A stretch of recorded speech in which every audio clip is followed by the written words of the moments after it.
They're creating a new reality. It sounds weird. He's trying to achieve immortality. He's a leading transhumanist. You'll hear this talk come out soon. The website I sent you tonight, Engadget, says this is a brand new article. Facebook is working on a new high-end VR, which I guess stands for virtual reality headset, codenamed Project Cambria. It plans to release the headset sometime next year. Facebook CEO Mark Zuckerberg said it will be a separate, quote, high-end, end quote, product from the company's $299 Quest 2 headset. It will also cost more than that device.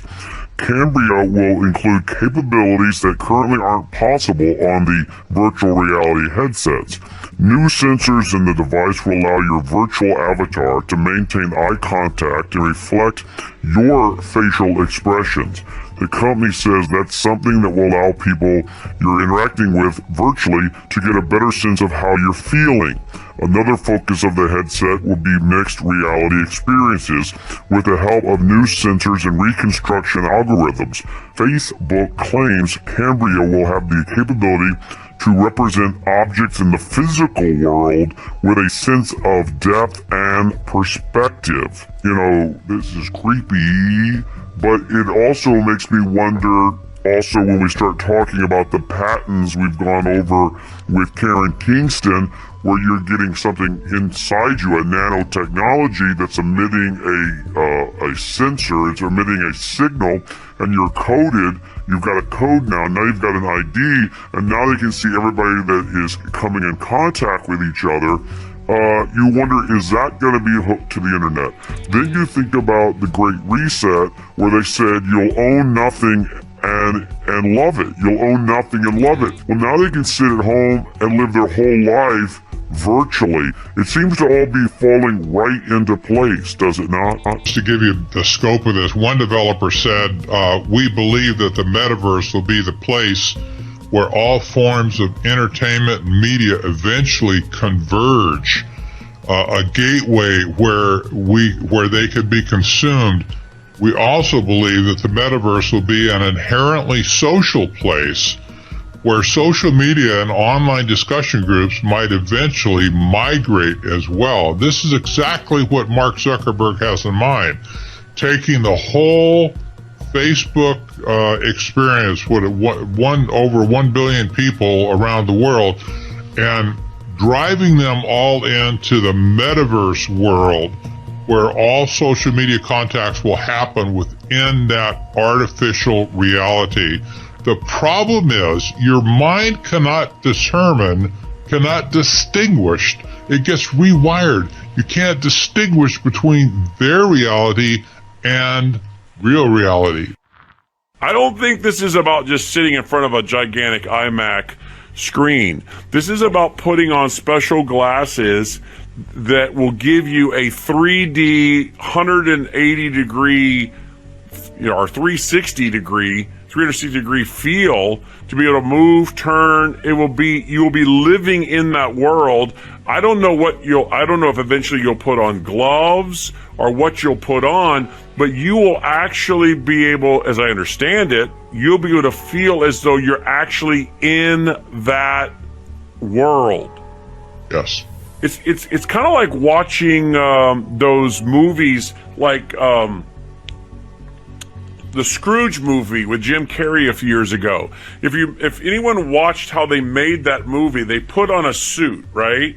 They put on a suit, and then they have these dots all over them, and all of these dots are connected to their actual facial expressions and movement, and they act out in front of a green screen. They act out the parts, and then all of that data of their movements and facial expressions and everything are taken and put into the computer, and then they looks like a cartoon, but in reality, if you watch the new Scrooge that came out a few years ago with Jim Carrey as Scrooge, that's not a cartoon. That was actually done with computers and sensors on the body and face and cameras hanging out here that gave this 3D look that was then imported into that movie, and these characters look far beyond just like a cartoon to being almost lifelike.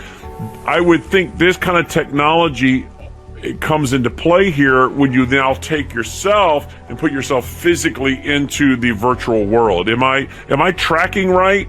No, you're right. And I mentioned earlier that this is a stepping stone to pure transhumanism. I know you studied Ray Kurzweil to some extent. He's a head engineer at Google.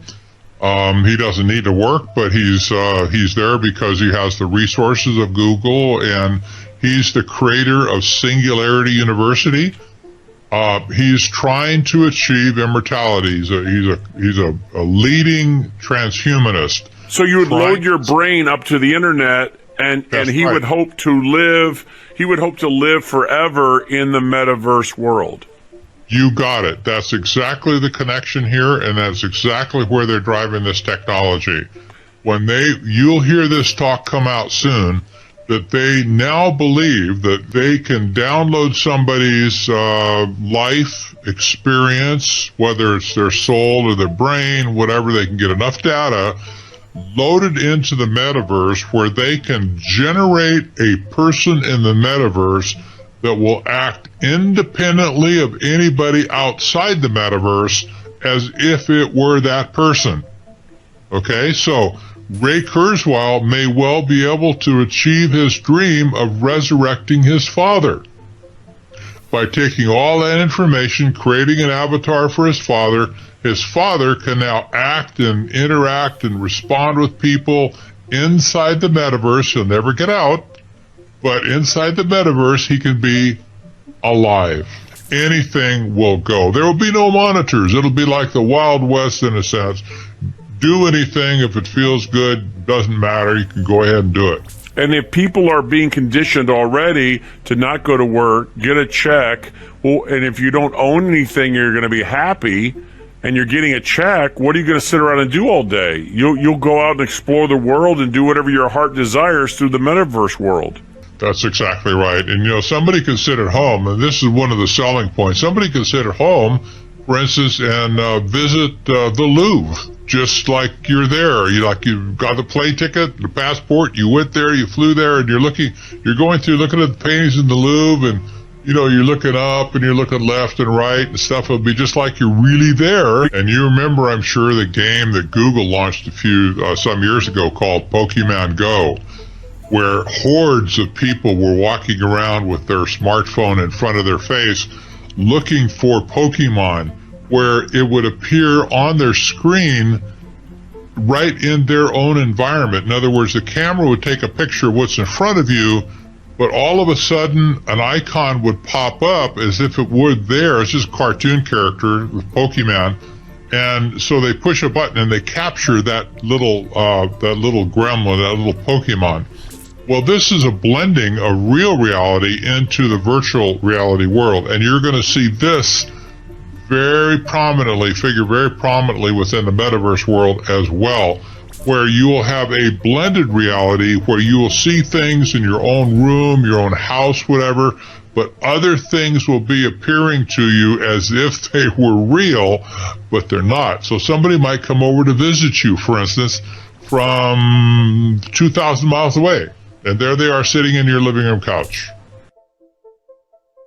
People should keep their eye on Facebook, what Zuckerberg talks about now, and all these other people that are talking about the metaverse in the tech world as well, the gamers, the gaming companies, as well as just other commercial companies looking to make a buck. It's going to be huge, and you can trust me on this. There will be billions and billions of dollars poured into this technology in the next 5 years.